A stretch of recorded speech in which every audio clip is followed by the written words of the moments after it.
Shri চরণেশ্বর master মশাই, কবি ঋতেশ্রী মজুমদার। কেমন আছেন মাস্টার মশাই? কেমন আছেন আপনারা? মোটা ফ্রেমের চশমার আড়ালে সেই চোখ দুটো ভালো আছে তো? সেই চোখ দুটো ছিল দুর্দান্ত।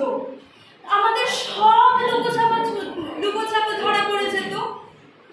আপনার হাতের লাঠিটা এখনো আছে মাস্টার মশাই, নাকি ওটাও হারিয়ে গেছে ক্রমশ? এখনো পড়াতে পড়াতে ঘুম পেয়ে যায়, অঙ্ক কষতে গিয়ে চোখ বুঝে আসতে চায়। কত হেসেছি, টিপকুনি কেটেছে আড়ালে, কোনোদিন বুঝতেই চাইনি যে মাস্টার মশাইরাও তো মানুষ। সকালে প্রেয়ার লাইন থেকে শুরু হতো আপনাদের কথা, লাইন করে দাঁড়াও, এই লাইনের মাঝখানে কথা বলবে না, হাতে নকশাটা নেই কেন, জুতো নোংরা কেন, চুল আছানো নেই কেন। তারপরে অঙ্ক, ভূগোল, বাংলা, ইতিহাস, পড়া পড়া আর পড়া। পড়াতে পড়াতে কখনো কেসে নিচ্ছেন, কখনো ভাবছেন লুকিয়ে থাকা পিছিয়ে পড়া মানুষদের কথা।